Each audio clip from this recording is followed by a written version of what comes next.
I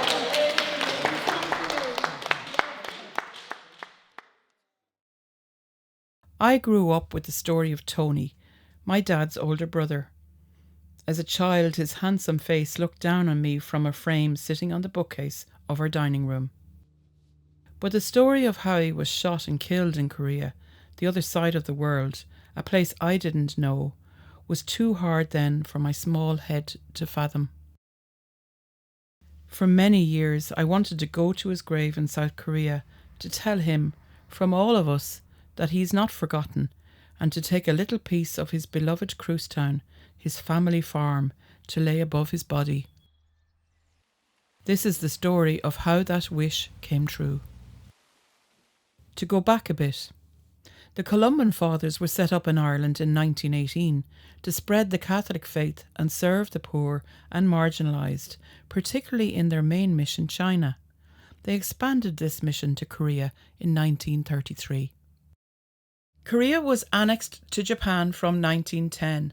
Under Japanese occupation, the country suffered economically and socially, making missionary work difficult. In December 1941, Japan entered World War II with the bombing of Pearl Harbor. In Korea, foreign nationals of enemy states were interned and repatriated, including Columban priests born outside Ireland. The Irish priests from neutral Ireland were allowed to stay, but they were interrogated, tortured and imprisoned and put under house arrest by the Japanese occupiers. They were not permitted to do any pastoral work from 1941. Then, in 1945, following Hiroshima, Japan surrendered. The Japanese left and Korea was liberated. The north was occupied by Soviet forces and the south by American forces. Eventually, this led to the creation of North and South Korea. The region was highly unstable. In June 1950, North Korea invaded the south. For the next 3 years, the Columbans suffered greatly at the hands of the Red Army. 75 years on from the beginning of the Korean War, an invitation was issued by the Irish ambassador to Korea, Michelle Winthorpe, to the families of the 7 Columban priests who were killed during the war. 7 missionaries, now known as the 7 Columban martyrs. You know, here in the embassy in Seoul, we often use the term Columban martyrs, almost like as a shorthand. It's terrible. But I think it is important to just pause a second and just name their names. Father Tony Collier from Clogherhead, County Louth, the first foreigner to die in the Korean War. Father Jim McGinn from Newcastle, County Down. Father Patrick Riley from Drumranny, County Westmeath. Monsignor Patrick Brennan from County Chicago.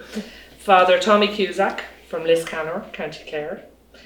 Father Jack O'Brien from Dunamon, County Roscommon. And Father Frank Canavan from Headford, County Galway, who died in a prison camp in North Korea. I joined the families on the special trip to Korea. We were invited by the Columbans in Seoul to commemorate our relatives' 75th anniversary, and we shared in a mass with them. Regional head of the Columbans, Father Gonzalo, presents each family with a special memorial plaque. Then we began a journey which took us right around South Korea to the places where their relatives lived, worked and died. Newly ordained Father Anthony Collier, Tony, left Ireland for his first mission to Korea in October 1939. The journey to Korea took 8 weeks from his home in Clogherhead, County Louth. Tony writes to his father, "There are about 10 times too many on board. We are packed into a small cabin that was built for 2. That is, the 5 of us, and we have to do everything there. Write letters, say mass, and sometimes even take our tea if we cannot go on deck for it." The 5 included Father Harry Gillen, but Harry would not return home to Ireland again. Tony was here from 1942 to 48, and we know that during that period he was under house arrest. That meant, they were confined to the premises and not allowed to do pastoral work. And I think they used the time, actually. They set up their own program, yeah, to, do study exercises. Anyway, they filled their time. But the last 5 months of that period, or 4 months, they were transferred to Hungchun Church. Like the man who died in Hungchun was called Harry Gillen, and we actually visited the grave. One of the, they had to fill their time while they were there. And as I said, one of the things was doing exercises. And he liked swimming, and he swam the river there. So because he swallowed so much water, he got a very bad dose of dysentery, and there was no medicine, so he died. And he was only 30-something, 31 or 2, I think, Yeah, that was sad. When the Japanese surrendered in 1945, they left Korea and the priests returned to their parishes. Permission was given to 5 of them, including Tony, to return to Ireland in 1948. There they built up their strength again and stayed for over a year.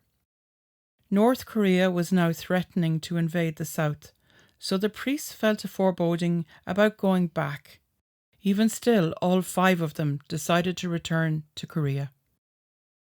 On the evening before he leaves, Tony's mother is wondering where he is. Everybody is coming to say their farewell, but there's no sign of Tony. Writing on his way back to Korea, Tony says, "Dear Mama, I hope you forgive me for going off like this, but really I think it was the better way. Because I left Cruisetown laughing instead of crying, and I'm as happy as a lark just now. Andy is halfway home by now, so he can tell you all the news. Hope the dinner turned out well. That's all I've time to say, although I could write all night. Goodbye and God bless you all, Anthony." On his return, Tony works to establish a new parish in Soyangro, which sits near the 38th parallel, dividing North and South Korea. On Sunday, the 25th of June 1950, at 4 a.m, the North Korean army invades South Korea and moves across the 38th parallel, which divides North from South. From his compound at the bottom of Mont Bongyu, Tony could see the soldiers about to cross the river. He said Sunday Mass that morning and his last benediction with parishioners that evening. In the afternoon, shells hit the streets and bullets come through the walls of his house. He takes a frightened child home, narrowly missing a shell which burst just a few yards away. The next morning, Monday, the 26th of June, after Mass, Tony walked over to his Columban colleagues, Monsignor Quinlan and Father Canavan, who lived just down the hill from almost finished Jukrum Cathedral. He updates them on what's happening in Soyangro. There he also meets Father Philip Crosby, who made his way from his parish in Hongchung, some 30 miles to the south. Tony advised him to leave as soon as possible.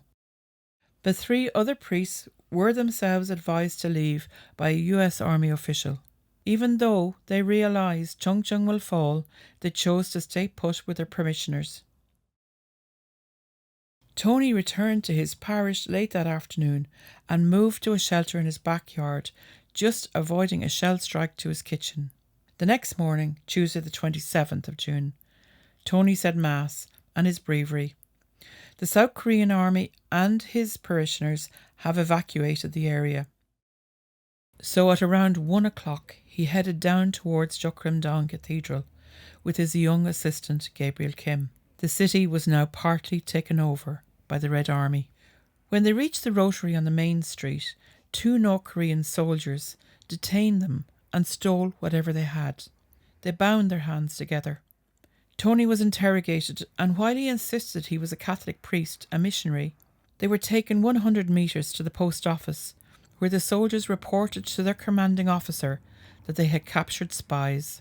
The commanding officer ordered them to go down to the nearest river, and they walked along a road behind the high school. As he walked calmly on, Tony advises Gabriel. "You must survive at any cost, for you have a family, wife and children. When they start to fire guns, fall down quickly, and then I will fall on top of your body." The soldiers shouted at them to keep quiet, so they walked on in silence. He was asked a few more times who he was, but he gave the same answer: I am a priest. When they arrived at Kyong Chun Road, they were ordered into a lane and stopped in front of a small, empty, sloping garden. It was clear that the soldiers were going to shoot them. They proposed covering his eyes, but Tony refused, and they shot him in the back. 5 shots. It was about 2 o'clock in the afternoon. He was 10 minutes from Jukrimdong Cathedral. Uncle Tony fell on top of Gabriel's body and died on the spot.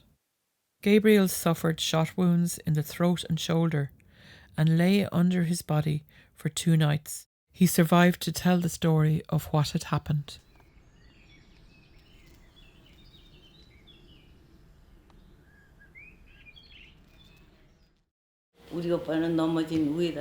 Susanna Kim, Gabriel's sister, came to meet us during our visit to Korea and shared her memories with us.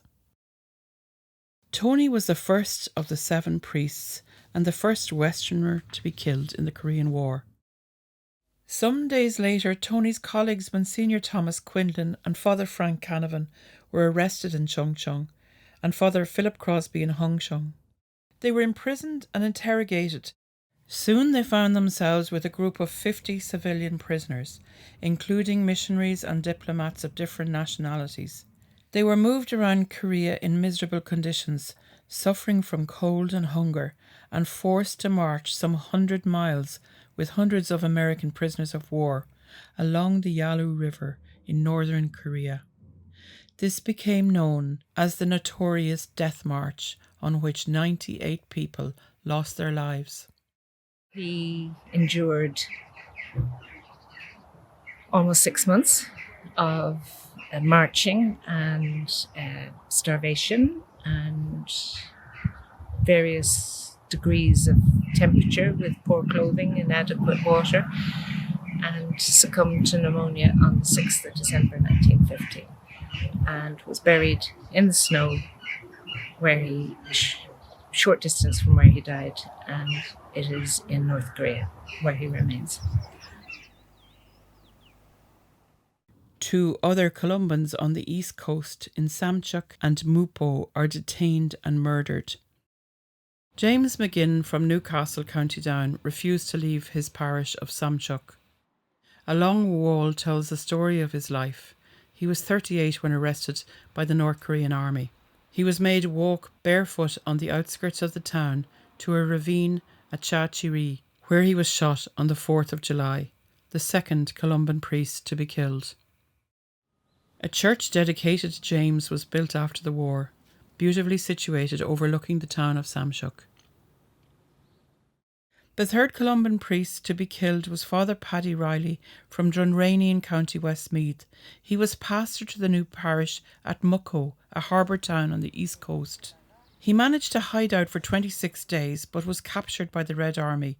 His body was found up a mountain path. He had been shot in the chest in August 1950 and he was 35 years old. A church dedicated to him in Mucko is visited by us. One parishioner has written his story and we meet her with members of the parish committee and Father Moses the pastor. Father Moses is revamping a house into a museum to celebrate the priest's life. In late July, the North Korean, or the Red Army, moved southwards, arriving in Mukpo in the Gwangju region. Monsignor Patrick Brennan, a Columban from Chicago and head of the mission district of Gwangju, ensured the younger priests got to safety through Busan. He insisted that he himself stay in his parish, as do 2 other Columbans, Father Tommy Cusack from Liscannor in County Clare and Father Jack O'Brien from Dunaman, County Roscommon. As the North Korean army is pushed back, they massacre about 1,000 prisoners, the priests among them. The families visit Daejeon, the scene of the brutal massacre, which at the time was a Franciscan monastery where the prisoners were kept. The church was the Red Army's interrogation centre. The Sisters of the Divine Word, who now live there, welcomed the families. My name is Stephanie McNamara. I'm a niece of Father Tommy Cusack, and we're here in Daejeon where he was killed together with Monsignor Brennan and Father Jack O'Brien. And Mr. Kim Yun Bei told us that they were questioned in the church and then taken out a side door and shot just outside the door, and their bodies were thrown into a disused well. After the war, the bodies were exhumed and the cremated bones were buried on the side of a hill nearby. Relatives came to claim the bones of their family members. Mr. Kim Yong Bei took 3 small containers in honour of the martyrs and created a shrine in his backyard where he kept them for 12 years. That well wasn't opened until 1953, but to be here today and to be able to stand at that well that until about 10 years ago, that was all we knew, and to know that somebody cared enough to take them out of it, to take out the bodies and bury them, has brought us untold joy and peace into our lives. So it's wonderful to be here. After some time, the Diocese of Daejeon accepted and buried them in a graveyard attached to Daejeon Seminary. Mr. Kim was there to meet their Irish relatives and share his knowledge, together with his son, Father Pio, and Father Stephen. It is estimated that between 5,000 and 7,000 people, as well as soldiers of the Republic of Korea, were slaughtered at Daejeon between the September the 23rd and 27th, 1950. Across the world in Ireland, families had little or no news about their loved ones in Korea and were very worried. In the small village of Clogherhead, County Louth on the east coast, news broke of Father Tony's death, 4 months after the event, in October 1950. There in his parish church St. Michael's, a high mass was celebrated for him with an estimated 1,000 people present. A year later, in Korea, his body and that of Father Paddy Riley were located and exhumed. Because Jukrim-dong had been bombed, the Requiem Mass celebrated by Father Brian Garrity and the reinterment of their bodies were held outside the cathedral on the 10th of October 1951.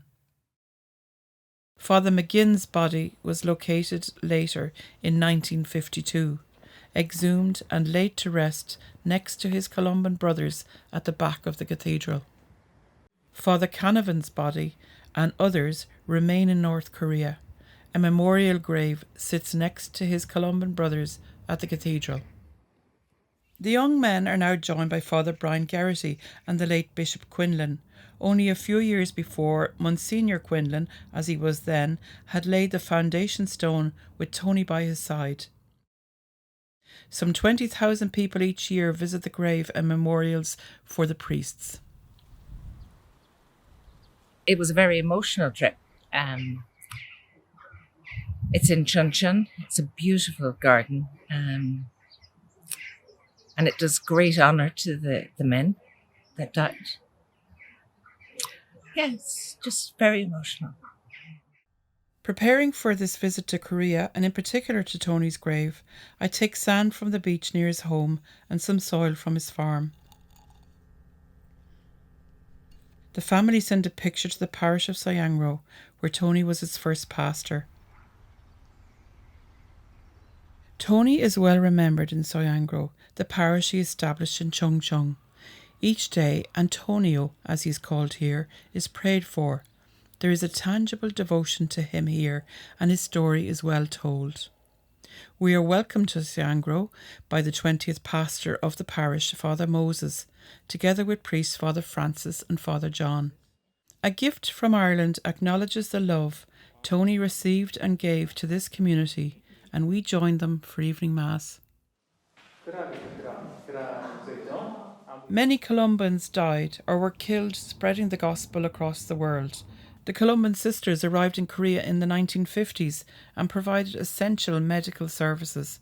A memorial in Chungcheong is dedicated to them, and we pay it a visit. I mean, Columbans basically were the ones who established the diocese, you know. So they worked in every parish here. And the fact that then the 4 of them gave their lives during the Korean War, and, you know, the diocese is very much involved in promoting the beatification So they have made those men known. And then so many people, were baptized by Columbans or met them over the years. I mean, it's a huge legacy.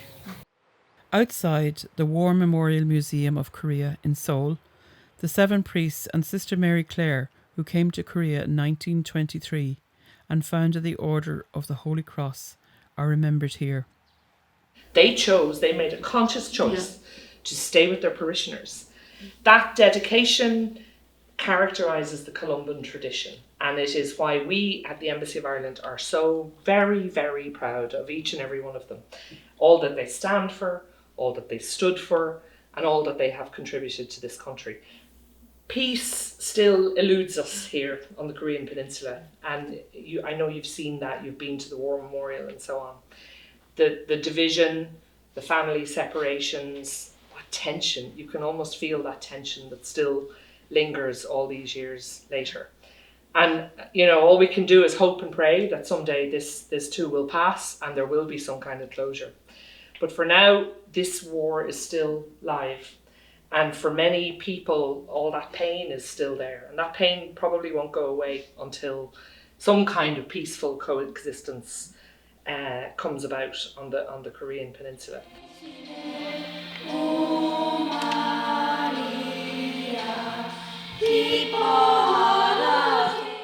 By the 60s, over 130 parishes in South Korea had been started by Columban priests, which were then passed over to the diocese in the different areas. Hundreds of other Columbans who left their families and travelled all over the world now rest in Dalgan Park, County Meath, where families and friends gather to remember them. Tony's brother rests here too. Kieran became a Columban and in 1946 was sent to his mission in northern Burma for a lifetime of service to the Kachin people. Their nephew Raymond began his Columban missionary in the Philippines in 1968 and then worked with people on the margins in the inner cities of London and Birmingham, reaching out to immigrant communities. He still does. For the poor, among the poor. And also in doing that, listen to what the poor had to say. And that, to me, is where the Columbans are today, continuing that memory or continuing that legacy. With my daughter Emma and sister Geraldine, we visit Tony's grave to mark his 75th anniversary. We leave a little bit of home with him.